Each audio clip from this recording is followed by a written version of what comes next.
nowadays there seem to be two extremes.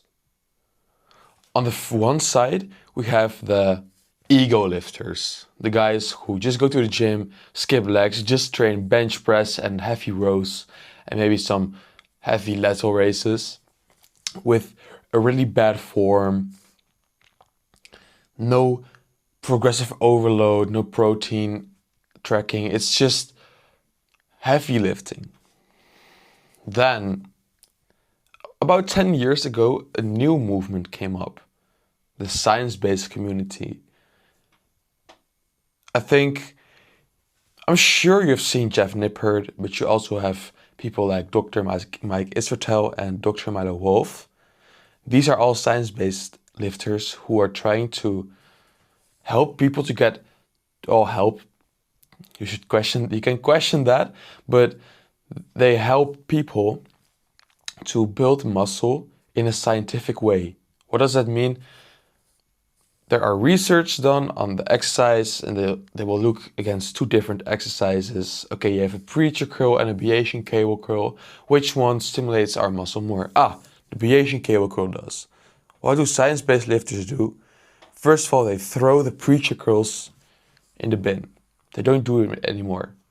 Second of all, they believe in the 12 to 18 rep range to go for high rep zones with lower weights. It might be an improvement considering what ego lifting can do, especially the injury part of it. But I'm 17, I'm huge. And I accomplished this through a combination of both ego lifting and science-based lifting. For the first year of my training, I was more into the science-based lifting.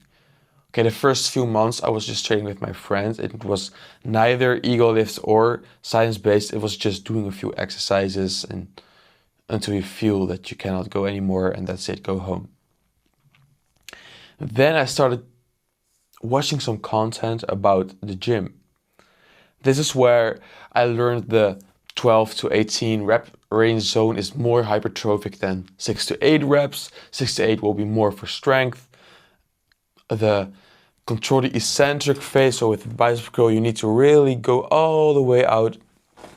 And all these little tips and tricks to biohack your muscle growth. I did it for about a year. I stagnated in my growth. So you might think, wait, you are only training for 1.5 years, you look like that, and you're complaining about you stagnated, you didn't grow? Well, yeah. Especially certain body parts, my chest and my back, were lacking behind. So let me explain this to you. Your muscles are different. Training your biceps, your shoulders is really different from training your chest and your back and legs as well. And you can also throw calves in the bicep shoulder category. Biceps and shoulders are small muscles, and they're rich in the type B muscle fibers. I won't give you all the explanations of the science, but what this means is it grows best if you go in the low weight, high rep range zone. That will spike muscle growth more in the biceps, the shoulders, and the calves. So people see this and they think, let me implement it on all my body parts. Then you are doing chest flies for 20 reps. You're doing bench press with 60 kg for 20 reps and you're not growing. That was my problem.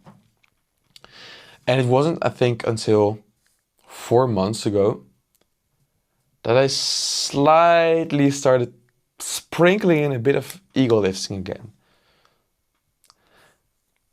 Actually, it was on a shoulder movement. where I was doing extremely heavy lateral raises. Extremely heavy lateral raises, like cable lateral raises, 25 kg. It's not like dumbbells, it's cable.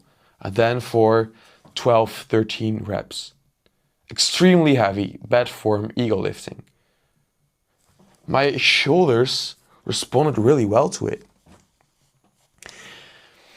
That was when I started thinking, wait, let me implement the same tactic now to my chest. So as I just described, I was doing 60 kg, 20 reps. It wasn't even 60 actually, because it was 20 kg on each side of the Smith machine. That equals to like 50 kg, 45. And I just threw 5 kgs on both sides, and I could do like 8 reps. Then I worked it up to 10 until I could do 10 reps with progressive overload. So the next workout I did 9, and then the next workout I did 10, and then I threw on another 5 kg. Now it was back on 6 reps. It was really heavy. But it was only then that I started to grow more muscle in my chest and my back area.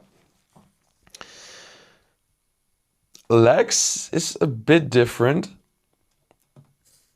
because you should still want to go heavy for your legs. You do not want to do this 25 rep squat sets, but you should also not go only really heavy. You should have some isolation movements. So the leg extensions will be perfect for this, where you can do the 15 to 20 rep range.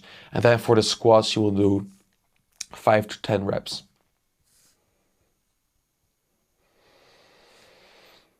What I found for me to be so successful is a 30-70 balance, where I do 30% of my exercises ego lifts, a bit of a looser form, heavy weight exercise that I kind of enjoy, and then 70% of it is still more the science-based, focus on the stretch part, contract, full range of motion, high reps. That combination, about 30 to 70%, that's what helped me to grow so much muscle in those past few months. Again, like look at this. 17 years old, by the way. If you are stuck in either of these extremes, either you are a bro who is just doing bench press and rows once again, or you are in the science-based community, you're watching all Jeff Nippard's videos and you're doing the cross body, let's pull around. Try to implement some of the other extreme. Let's say you are a bro. What you are going to do is to add in some low weight, high rep cable exercises for your biceps, your shoulders, and if you want to train calves, for your calves.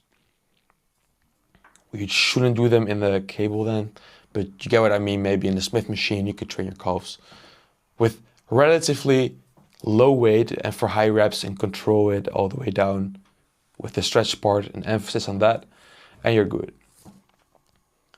That's a good place to start. On the other hand, if you are on this side, you are the Jeff Nippard glazer, what you need to do is to think, okay, maybe the literature and the theses do not say that this movement is the most hypertrophic, but I'm just going to add a few sets per entire workout, so not per muscle group, but just per entire workout, which I'm going to do for a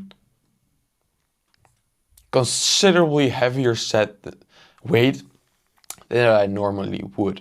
So you will add in some more grit, some heavy weights, which are not that optimal, but will spike, because of the weight increase, it will spike your muscle growth in the right direction. That's my golden dust for today. Get that 30-70% balance dialed in. and you will grow more muscle.